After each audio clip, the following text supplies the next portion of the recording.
Hello everyone, welcome back to the channel. Today we're going to explore another beautiful book called Life of Pi by Yann Martel. Introduction.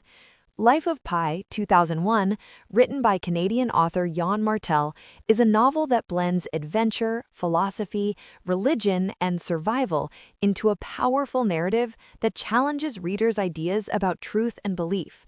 Framed as a story that will make you believe in God, the novel explores how human beings cope with extreme suffering and loss through faith and storytelling. At its core, Life of Pi tells the story of Piscine Molitor Patel, known as Pi, a young Indian boy who survives a shipwreck and spends 227 days stranded in the Pacific Ocean with a Bengal tiger named Richard Parker. However, the novel is not merely a survival tale.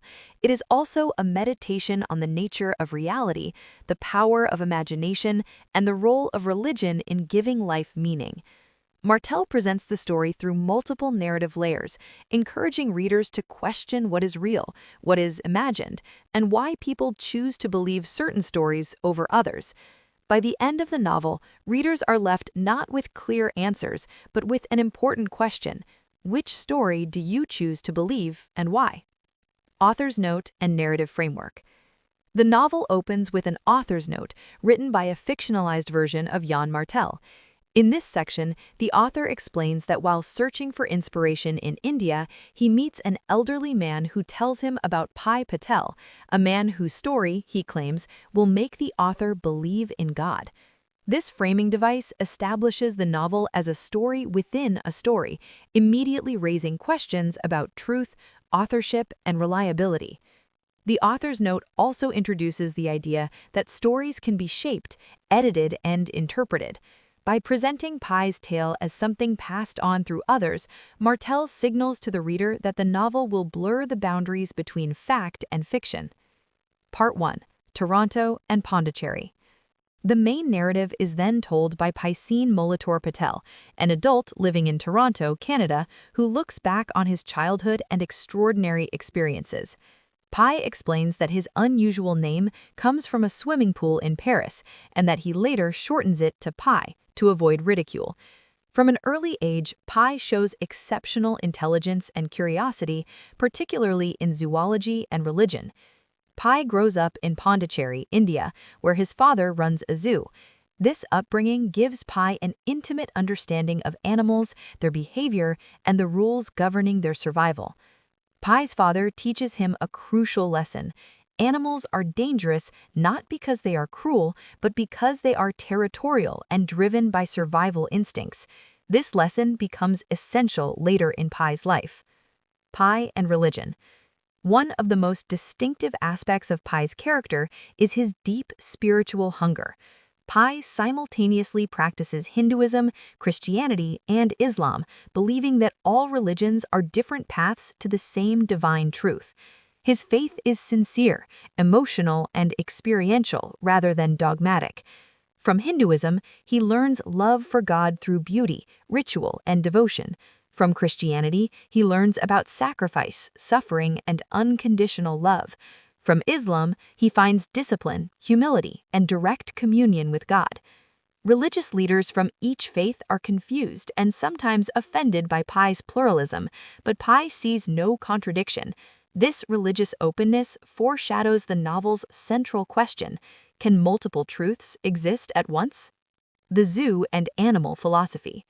Pi spends significant time explaining the psychology of animals, captivity, and freedom. Contrary to popular belief, Pi argues that animals in zoos can be content because their needs are met and their territories are defined. This argument parallels Pi's later situation on the lifeboat, where structure and routine become necessary for survival. His father reinforces these ideas through a traumatic demonstration, forcing Pi and his brother to watch a tiger kill a goat. This moment teaches Pi that wild animals are not symbols or metaphors. They are real, dangerous beings. Part 2. The Pacific Ocean. The journey begins. When Pi is 16, his family decides to emigrate to Canada, selling their zoo animals to North American zoos.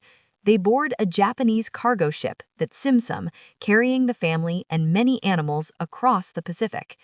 During a violent storm at night, the ship sinks suddenly and catastrophically. Pai is separated from his family and escapes onto a lifeboat, believing his parents and brother will follow. They never do. This moment marks the end of Pai's childhood and the beginning of his ordeal. The lifeboat and its inhabitants. Pai soon realizes he is not alone on the lifeboat. Sharing it with him are a wounded zebra, a female orangutan named Orange Juice, a hyena, and a Bengal tiger named Richard Parker, initially hidden under the tarpaulin.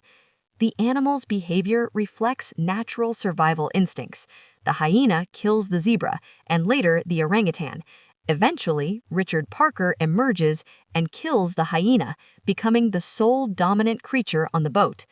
Pai survives only because he escapes to a small raft tied to the lifeboat, avoiding the tiger.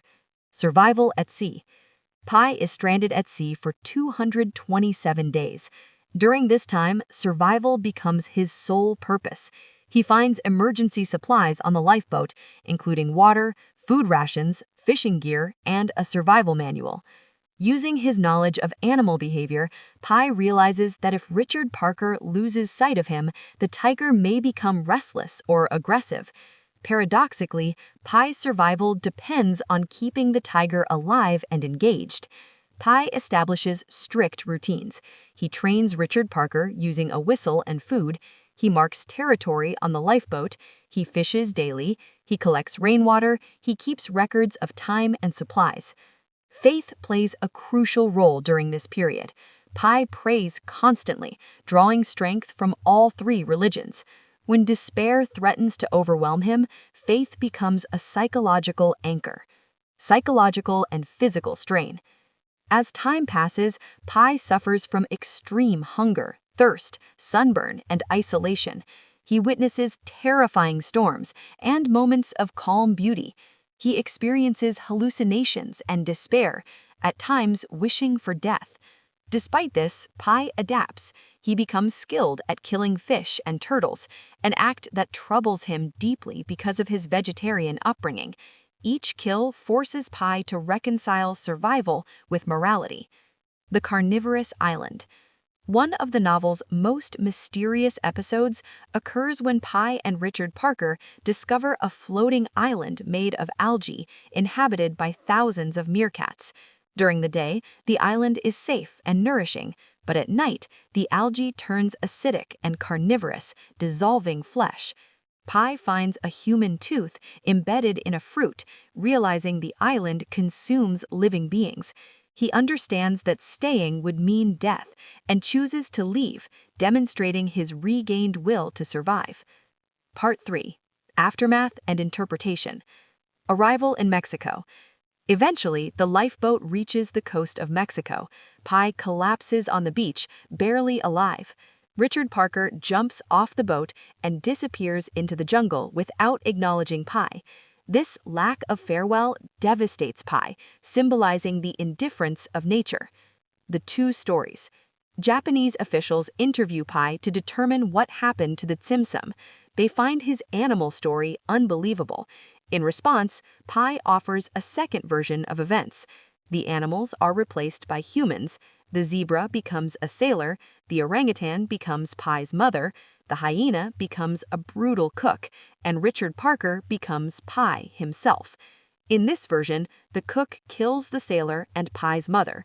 Pai kills the cook in revenge. The story is horrifying and deeply human.